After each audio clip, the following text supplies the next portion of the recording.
கர்த்தருடைய நாம மகிமைப்படுவதாக. ஆண்டவரும் அருமை இரட்சகருமாகிய இயேசுவின் நாமத்திற்கு மகிமை உண்டாகட்டும். இந்த நாளிலே தேவன் நம்மோடு கூட பேசும்படி கேட்போமா? பரிசுத்த ஆவியானவர் எங்களோடு பேசுங்கப்பா, இயேசுவின் நாமத்தின் பிதாவே. அவன் எடுத்து வாசிப்போம். எரேமியா 31 அதிகாரம், அதுல 5ஆம் வசனத்தை கூட வாசிப்போம்.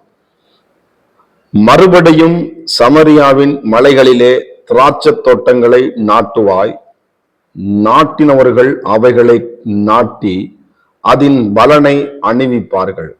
ஸ்தோத்திரம். நாட்டப்படுவாய், உன்னை தேவன் நாட்டுவார்.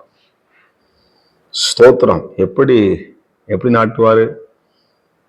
அவர் எல்லாம் செய்ய அவருக்கு வல்லமை உண்டு. கர்த்தருக்கு ஸ்தோத்திரம்.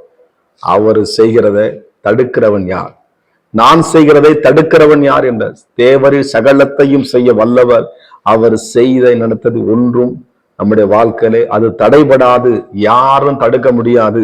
கர்த்தருக்கு மகிமை உண்டாவதாக. நீ படுத்திருக்கிற பூமியை உனக்கு தருவென்று ஆபிரகாமுக்கு சொன்ன தேவனாகிய கர்த்தர், எனக்கு அருமையான தேவனுடைய பிள்ளைகளே, இடத்துல நாட்டவுடன் உன்னை கர்த்தர் நாட்டுவார், அந்த இடத்துல நிலைநாட்டுவார், உன்னை வாழ வைப்பார், வழி நடத்துவார், பாதுகாப்பார், பராமரிப்பார், ஆளுகை செய்வார், நடத்துவார், போஷிப்பார், காப்பாற்றுகிற தேவன். பலனை அனுபவிப்பார். நீ பிரயாசப்பட்டு அடுத்தவங்கள நீ பிரயாசப்படுற நீ உன் கையின் பிரயாசத்தை அடுத்த நீ சாப்பிடுவாய், உனக்கு பாக்கியமும் நன்மை உண்டு. உன் பலனை கர்த்தர் உனக்கு தருவாராக. கர்த்தருக்கு ஸ்தோத்திரம். அடைக்கலமா இந்த ரூத்துக்கு தேவன் திரளான பலனை கர்த்தர் கொடுத்தார், பலனை கொடுத்தார். தேவனாகிய கர்த்தர் உறுதியாய் பற்று கொண்ட பிள்ளைகளுக்கு பலனை தருகிற தேவன். இந்த இடத்துல எழுதப்பட்டிருக்கிறது, அதன் பலனை அனுபவிப்பார்கள். அனுபவிக்கக்கூடிய ஆசீர்வாதம். ஸ்தோத்திரம். நீங்க கஷ்டப்பட்டத, நீங்க வேர்வசினி உழைச்சத, உங்களுடைய பணத்தை ஸ்தோத்திரம் நீங்கள் அனுபவிப்பீங்க. ஸ்தோத்திரம்.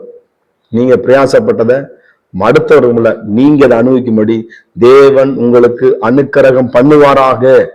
ஒருவேளை அப்படிப்பட்ட ஸ்தோத்திரம், நான் கஷ்டப்பட்டதை நான் பலனை இன்னொருத்த சாப்பிட்டுக்கிட்டு இருக்கானே, நான் இவ்வளவு கஷ்டப்பட்டு உழைச்சேன், இவ்வளவு இது பண்ணேன், ஆனா இப்படி பட்டாங்களே, மறுபடியும் தேவன் உங்களுக்கு திரும்ப அவர் எல்லாவற்றையும் தாவீது திருப்பி கொண்டது பலனை அனுபவித்தான். கர்த்தருக்கு மகிமை உண்டாவதாக. அவனுடைய சிங்காசனத்தை கர்த்தர் நிலைக்கப்படினார், உறுதிப்படுத்தினார். பலனை தாவீது அனுபவித்தான். தேவன் பலன் கொடுக்க அவன் கிரியில் பலன் என்னோடு கூட வருகிறது என்று சொன்ன கர்த்தர் அவர் பலன் தருகிற தேவன். எனக்கு அருமையான தேவனுடைய பிள்ளைகளே, நீங்கள் செய்கிற ஒவ்வொரு காரியத்துக்கும் தேவனுக்காக நீ செயல்படுகிற அந்த காரியங்கள்ல தேவன் பலனை வைத்திருக்கிறார். நிச்சயமாக நீங்கள் ஆஸ்வதிக்கப்படுவீங்க, நிச்சயமாக நீங்க நாட்டப்படுவீங்க. யாக்கோபின் தேவன், ஈசாக்கின் தேவன், ஆபிரகாம் தேவன் நம்முடைய தேவனாகிறார். உங்கள் பலனை நீங்கள் புசிப்பீர்கள். அதுல எந்த விதமான சந்தேகம், அந்த பலனை யாரும் எடுக்க விட மாட்டார் ஆண்டவர். உங்களுக்கு தேவன் நிச்சயமாக தருகிற தேவனாய் நீங்க உண்மையா இருக்கும் பொழுது அந்த ஆசீர்வாதத்தை நீங்கள் பெற்றுக்கொள்வதில் எந்த விதமான சந்தேகம் இல்லை. சோமனுமா பரிசுத்தம கிருபை நடந்த நல்ல தகப்பனை உங்களுடைய பிள்ளைகளுடைய வாழ்க்கையில அந்த பலனை அனுபவிக்க முடியாது தடைக்க கொண்டு வருகிற தடையை மாற்றி இந்த பிள்ளைகளின் பலனை ஆசீர்வாதத்தை அனுபவிக்க உதவி செய்கிறான். அற்புதம் நடக்கட்டும்.